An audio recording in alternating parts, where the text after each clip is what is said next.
I mean the kind of person who cheats on their husband. A bad person? I never said that. I'm a good girl. You are?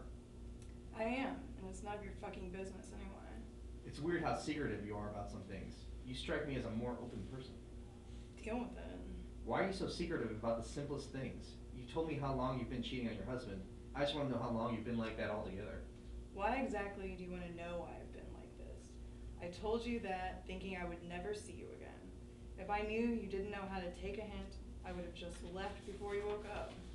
Imagine someone's on a private jet, all by his or her lonesome, and that person comes crashing down and lands in some remote island. He's on the island, alone, for months, until one day he meets someone else. Let me guess. The one who crashes signifies you, and the person you meet is me, correct? How many girls have used that one on? Just you, and my wife, and Jessica Moran's in the 12th grade, and probably some others, but the point is I mean it with you. Aw, I'm supposed to hear this and just melt. I'm supposed to tell you everything. I'm not worried about telling you this. The problem is, when I tell you... Alright, the problem is when I tell you this, you're going to want to know more and more. Don't think this is something it's not. In fact, this shouldn't even be happening. And what's freaking me out is the way you sound. You sound jealous, so just mind your own business, Othello. Why don't you answer the fucking question, Desdemona? Fine. The reason I am the way I am is because of men. The problems with men. Especially my father. What, did he leave you? Leave your family? No. Did he molest you? No, Jesus. Well, to tell you the truth, he was weak. See, my mom left us and he raised my sister and me all by himself. Just the three of us. He would always tell me a story at night. And the story, well, he called it the longest 10 seconds of his life. Apparently, when my mother left, he begged and begged for her not to. He followed her out while she was carrying her bags. She didn't care. She had found somebody else. She was happy for the first time in her whole life. My father was weeping like a baby. Then she left, and he said watching her drive away was the longest 10 seconds of his life. It probably wasn't really 10 seconds, but he gave it that title. He said as he watched my mother leave, he could feel his heart break.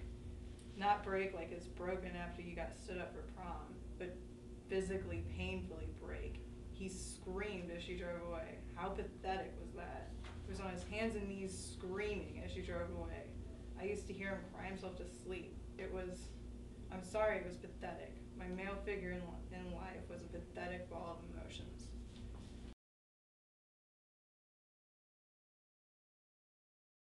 Face, I go to school here.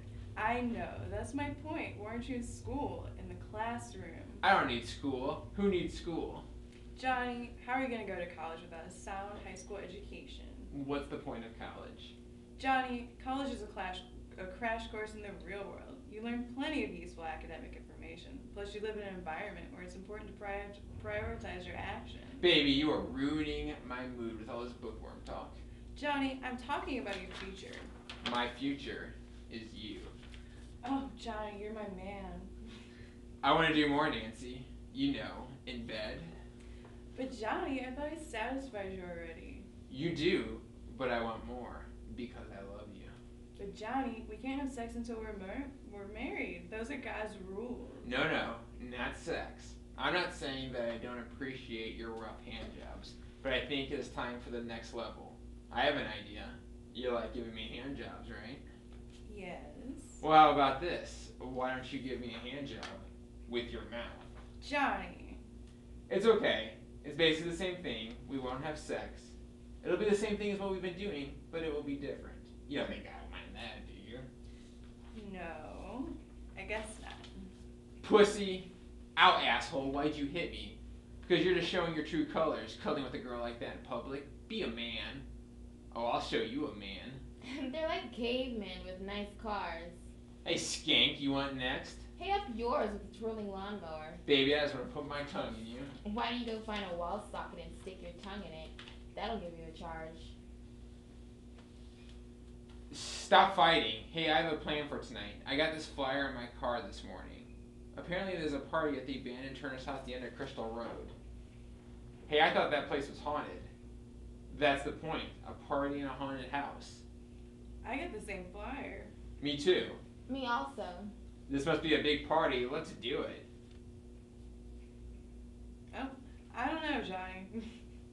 be lots of beer there. And grass. How do you two know? Because we're gonna bring it. Boys. I don't know, Johnny. Nancy, I will punch you right in the nose like I did last time. Okay.